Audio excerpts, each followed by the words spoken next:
বিমান দুর্ঘটনার কবলে পড়লে কিভাবে বাঁচবেন? বিমান দুর্ঘটনা অত্যন্ত ভয়াবহ এবং প্রাণঘাতী হতে পারে।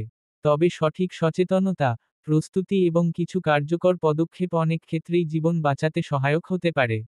নিচে বিমান দুর্ঘটনার সময় বেঁচে থাকার জন্য কিছু গুরুত্বপূর্ণ করণীয় তুলে ধরা হলো।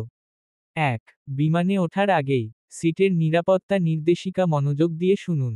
বিমানের নিরাপত্তা ম্যাপ, জরুরি এক্সিট, লাইফ জ্যাকেট ও অক্সিজেন মাস্কের অবস্থান ভালোভাবে দেখে রাখুন। নিজের সিটবেল্ট সর্বদা বাঁধা রাখুন, বিশেষ করে টেক অফ ও ল্যান্ডিংয়ের সময়। ২. জরুরি পরিস্থিতিতে প্যানিক করবেন না, ঠান্ডা মাথায় ভাবার চেষ্টা করুন।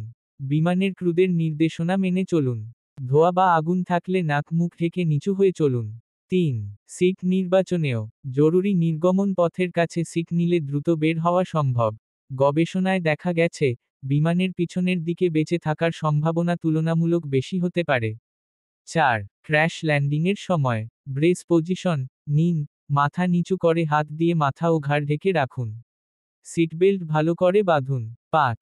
দুর্ঘটনার পর আপনার কি করণীয়? দ্রুত বিমানের বাইরে বেরিয়ে আসুন। দূরে গিয়ে অপেক্ষা করুন এবং সহযাত্রীদের সাহায্য করার চেষ্টা করুন। উদ্ধারকারী দলের আগমনের জন্য অপেক্ষা করুন। ৬. প্রস্তুতির জন্য অতিরিক্ত টিপস জেনে রাখুন। সর্বদা আরামদায়ক এবং সহজ চলাচলযোগ্য পোশাক পরুন। জুতোর ফিতাগুলি সঠিকভাবে বাঁধা রাখুন। বিমানে ওঠার সময় নিজের শারীরিক ও মানসিক প্রস্তুতি রাখুন। বিমান দুর্ঘটনা সবসময় প্রতিরোধ করা যায় না, কিন্তু সঠিক জ্ঞান, সচেতনতা এবং মুহূর্তের বুদ্ধিমত্তা অনেক সময় মৃত্যুর হাত থেকে রক্ষা করতে পারে। জীবন রক্ষার জন্য প্রস্তুত থাকাই বুদ্ধিমানের কাজ।